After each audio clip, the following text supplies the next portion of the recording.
अगर मंदिरों की घेराबंदी हो तो मस्जिदों की भी घेराबंदी होनी चाहिए, कि छठ घाटों का भी निर्माण होना चाहिए, कब्रिस्तानों की भी घेराबंदी होनी चाहिए। पलायन बढ़ता चला जा रहा है, गरीबों के मुद्दे पर कोई बात नहीं हो सकी। जो बिहार के गरीब मुसलमानों के बच्चों को पढ़ा रहे हैं, लगभग उसमें 1200 मदरसे ऐसे हैं जिनको जांच के नाम पर उनको प्रताड़ित किया जा रहा है। और सीमांचल के लिए विशेष कृपा करे सरकार। महामहिम राज्यपाल के अभिभाषण पर अपने ख्यालात का इजहार करने के लिए खड़ा हुआ हूँ और विशेष कृपा होनी चाहिए हुजूर हम पर। एक दो जख्म नहीं, सारा जिस्म है छलनी, दर्द बेचारा परेशान है कि कहां से उठे। महामहिम राज्यपाल का अभिभाषण सरकार का बयान होता है, उनकी कारकर्दगी और आइंदा साल के लिए उनके मंसूबों का। इस सरकार ने वादा किया था कि करप्शन को बढ़ने नहीं देंगे, क्राइम को कंट्रोल करेंगे और राज्य में कहीं भी कम्युनलिज्म को बढ़ने नहीं देंगे। सरकार अपने इन तीनों दावों में फेल हुई है। बिहार में किसानों का इलाका है और उनके अभिभाषण में, महामहिम के अभिभाषण में किसानों की हालत पर कोई बात नहीं हो सकी। पलायन बढ़ता चला जा रहा है, गरीबों के मुद्दे पर कोई बात नहीं हो सकी है।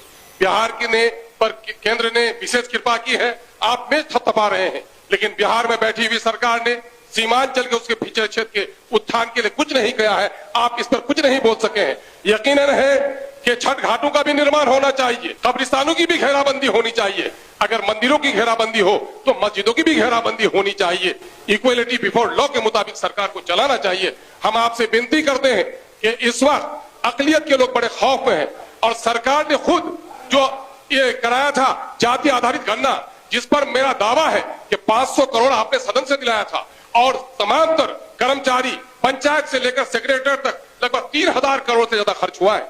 उसमें SC ST की 1,10,000 नौकरी और माइनॉरिटी के लोगों को 1,95,000 नौकरी से वंचित रखा गया है। लेकिन उनके महामहिम के अभिभाषण में इन वंचित वर्गों के लिए कोई बात नहीं है। मैं आपका ध्यान आकृष्ट करना चाहूंगा, बिहार के मदरसा शिक्षकों का मामला बहुत दिनों से सर वो है और यह आखिरी बजट का मामला है सर। उन बेचारे गरीब शिक्षकों को जो बिहार के गरीब मुसलमानों के बच्चों को पढ़ा रहे हैं, लगभग उसमें 1200 मदरसे ऐसे हैं जिनको जांच के नाम पर उनको प्रताड़ित किया जा रहा है, लाखों की वसूली हो रही है, लेकिन उनकी तनख्वाह जारी करवा दिया जाए, ये विनती थी। और सीमांचल के लिए विशेष कृपा करे सरकार। अजय कुमार से निवेदन